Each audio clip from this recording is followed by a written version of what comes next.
Okay, I am not a fan of Mondays, but today I'm a fan.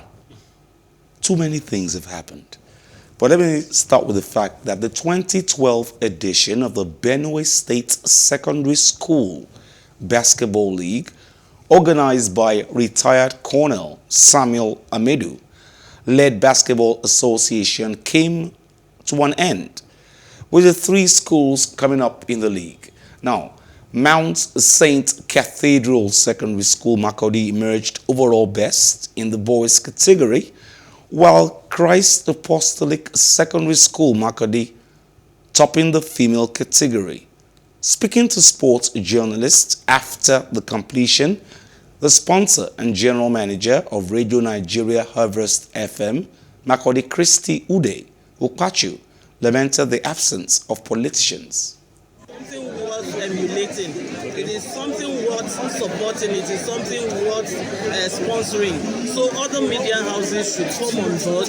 Let's give this tournament the kind of publicity it deserves. This kind of competition is very, very important, especially for schools that don't have the facilities. So this is a big exposure for them. I can see promising potentials. If given the opportunity, they will make us proud. Very glad, very happy about us winning today, and we give all glory to all right, thank you very much. The next category of award is the medal presentation, the medal category. Last year we didn't win because of fear. As it says, fear is the beginning of failure. But this year we had confidence that we are going to win. And God Almighty supported our efforts. So please, really I want to call on. They decide to go after other professions. You know, to me, they remain in sports. I think the future is clear for them in Benue State.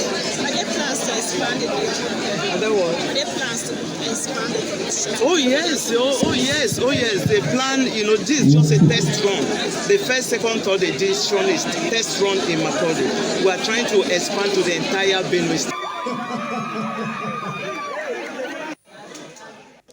Do you understand, Mukail, why basketball is doing so well, much better than football in Nigeria? Because, yes, we are talking about this person plays for the Chicago Bulls female team and they want to play for Nigeria and all that. But we're actually doing grassroots.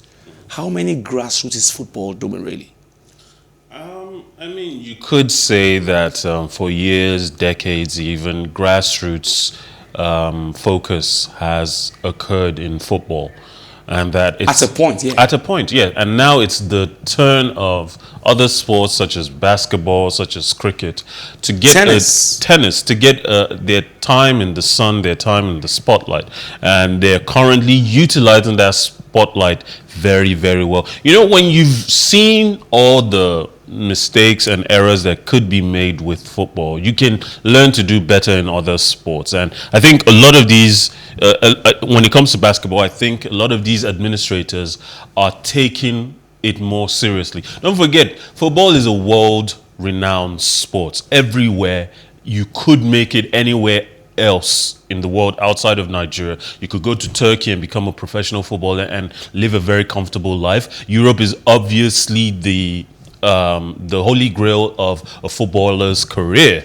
But in basketball, for years and years, the NBA was the only spotlight, the only place you felt, and it felt like such a small market. But now we're getting more enlightened about how many opportunities are available. The likes of Kobe Bryant for years and years played in Europe before ending up in the NBA. And even if your career only exists in Europe, even if a lot of these athletes only end up in the Barcelonas and the Real Madrid teams in Europe, they will know that they're still playing professional football at a top level, maybe not as high a level as the NBA.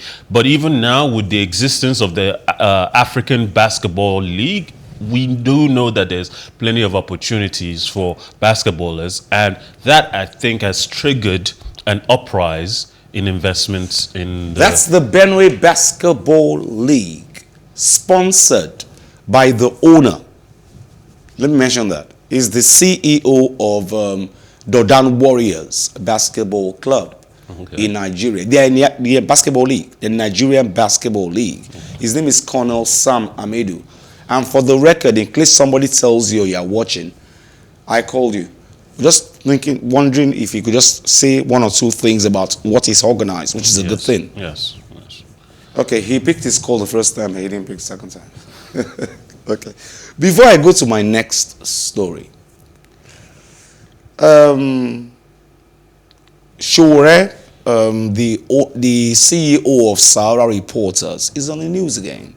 And I don't like him very much, though.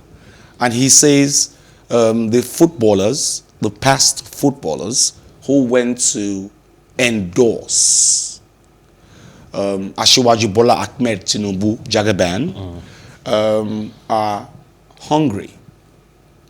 You know, he said, why did Taribo West pray for him? And I'm like, well, Taribo West is a pastor. He can pray for anyone he wants to pray for, really. And he talked about the rest of them.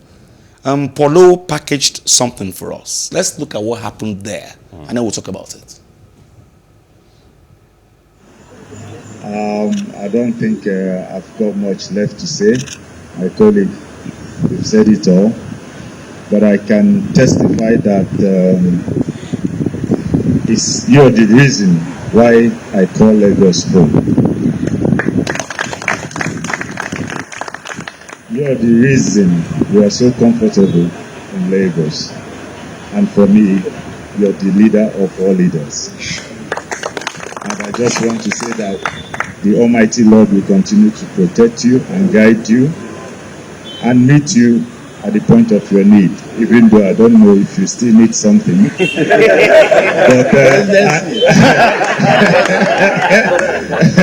But whatever your heart desire is, the Lord will grant you some, especially in good health. That you are accompanying him with leaders that have heart for this nation. That will put their blood in line to see how Nigeria can be restored back to this place of that glory. Amen. It's incredible that we hide him under your brow. We speak to the four corners of this nation. I command them to be arrested. That the Ahmed Bola Tinubu movement will be established. Pastor Taribo West and Austin J.J. Okocha.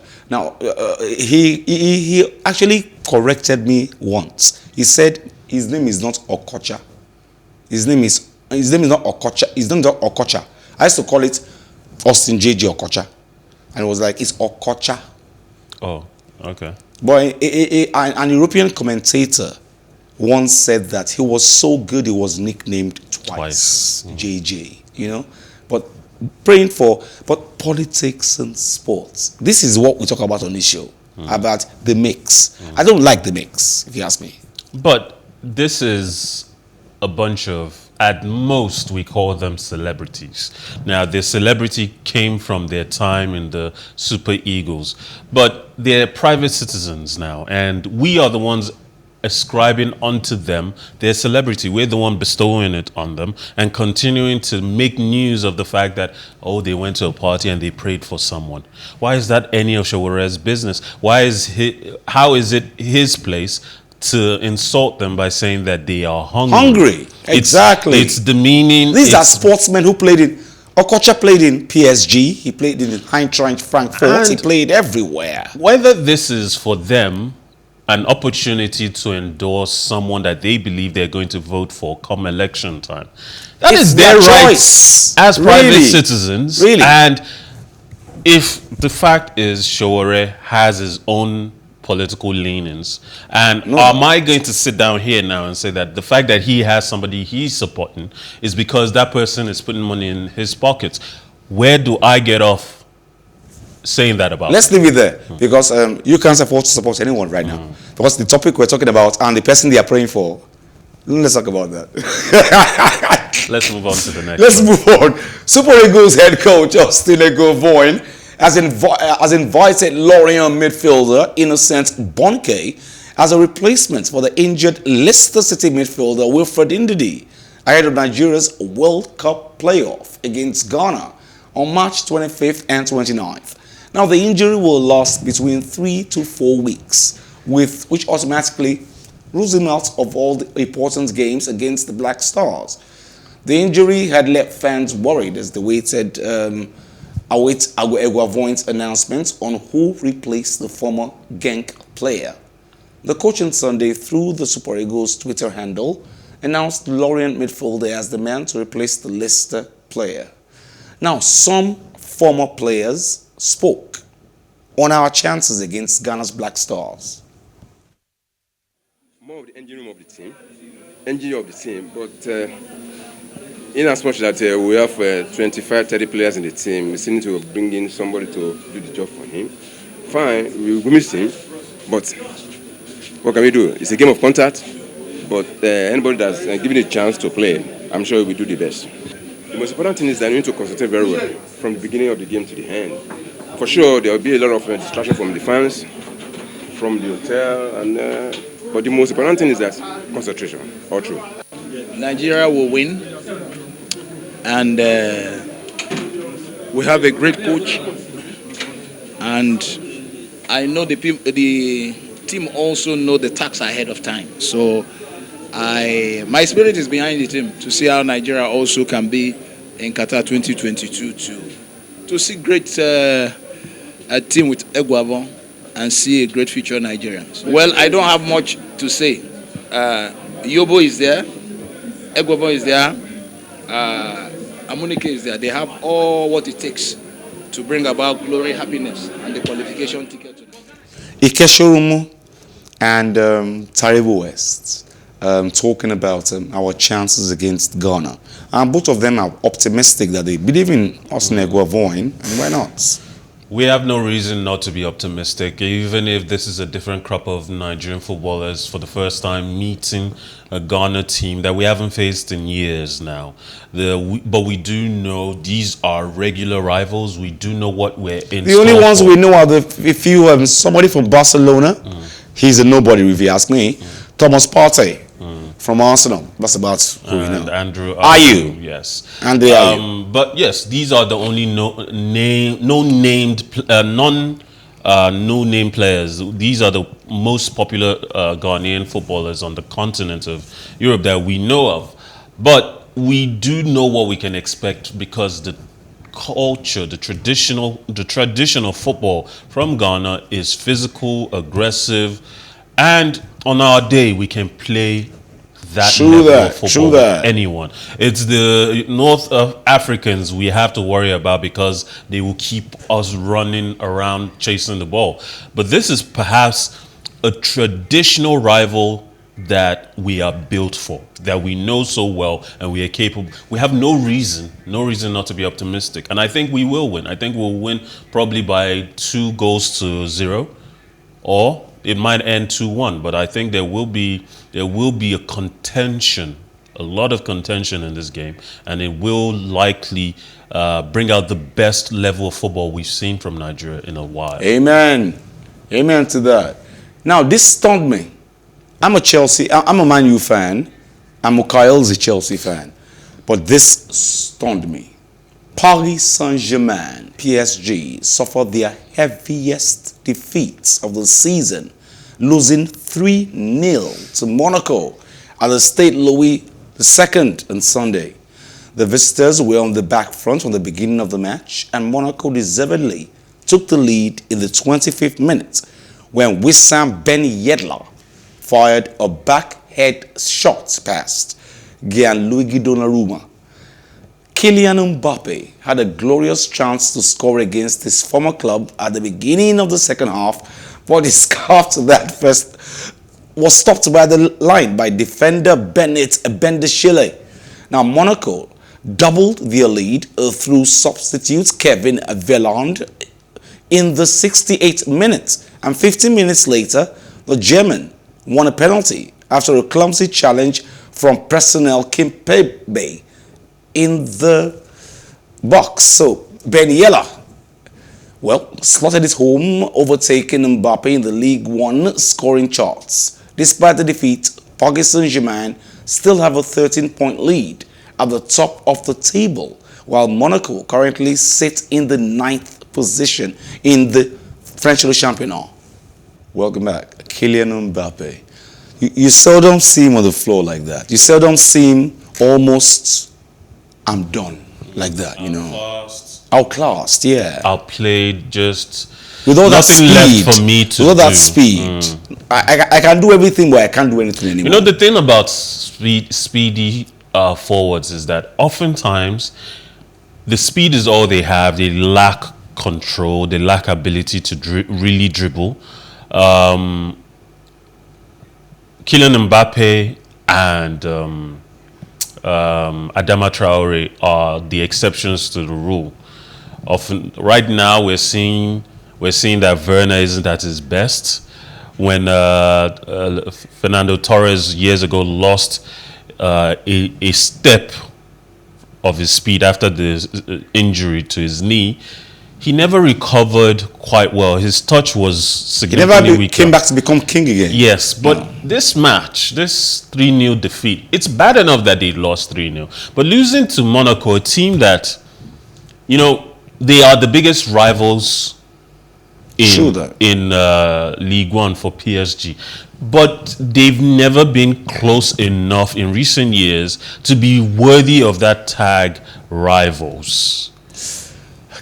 This is not the win that I'm talking about today on the show, really. And I'm sure Mukail would agree with me on this one.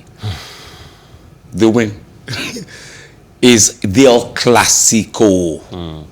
Pierre-Emerick Aubameyang scored twice as a rejuvenated Barcelona gave a football masterclass to inflict a humiliating 4-0 defeat to rivals Real Madrid, the Galacticos.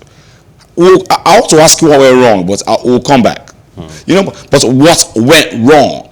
No Karim Benzema. I think you've already asked that. What went wrong was that the absence of Karim Benzema proved significant enough that not only did it show that they could not score without him against an opposition, a traditional opposition that is very good at controlling the ball, but his absence left the manager struggling for the right formation, making the wrong decision to go with a 4-3-1-2 formation, leaving Vinicius and Rodrigo up front as the two forwards, thinking that would work, and it didn't. It failed catastrophically.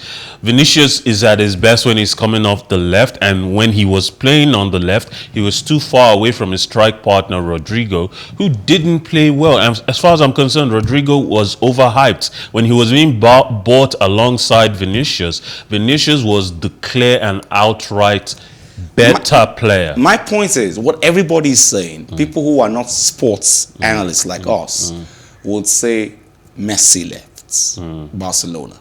Then Ronaldo left Real Madrid, and then there was a problem. And then somewhere along the line, Benzema just got his act together and started making it happen. But Barcelona got Pierre-Emerick Aubameyang.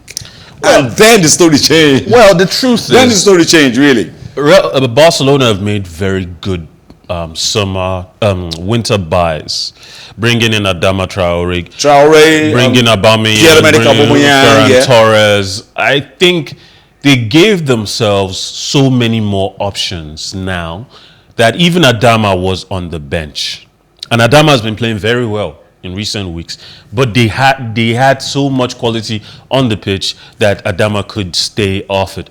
Gavi is being chased by almost everyone. True. Bayern Munich, Chelsea were in it. Manchester United. Everyone. And yet he started the match on the bench because Pedri was playing so well alongside Frankie de Jong. Busquets seemed to be at his best again in this match. The Barcelona, I think the beauty of Barcelona is that no matter how far down they go, they always have a few gems that can keep their midfield ticking along the way a Barcelona midfield is supposed to tick along, playing in the same Barcelona identity that they've been playing with for years and decades now. But Real Madrid, you look at the Real Madrid team, the midfield is stale as far as I'm concerned. Cruz is over 30. Modric is 35. Yes, I was going to ask you that. What happened to Luka Modric in that match? Well, he was outclassed, he was outrun. He was playing against midfielders that were younger. Will it be age? I don't think so. I think he was just left stranded because the midfielders, the defenders, didn't know who to pick up. Constantly, Carvajal was outrun. He did not know how to pick up his man. He was constantly, at a point, the Nacho was shifted from centre-back position to replace Carvajal on the right. Eder Militao, who's the best. I hate to stop you on this one, but quickly before we go on the show today, I will leave them with this one. We'll talk about it very briefly. This is my favorite tennis player. Now, a wounded Taylor Fritz brought Rafael Nadal's 20-match winning run to an end.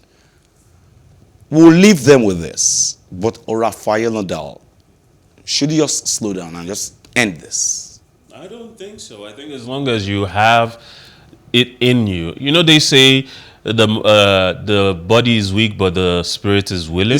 We need to do it. If your spirit is willing and your spirit can animate even your corpse to keep playing, then by all means, keep playing. Thank you, Mukoyo. Always. Well, Tayo was at the back of the screen, but of course you can't see him, but he makes you see us. Thank you very much. Thank you very much, Onoja. Thank you very much, Belema. Thank you very much, Shayo. Thank you very much, Sheung. Thank you very much, Kay. Thank you very much, AJ Ajasa. And downstairs, Shedi, Shedrack, and Peter. Thank you very much, guys. And of course, the delectable Ego. She insists I put delectable on it. Join us same time tomorrow, Plus Sports and Plus TV Africa. My name is Wally Scott. Like I always advise you at the end of every show, if not for anything, at least for your heart, do some sports.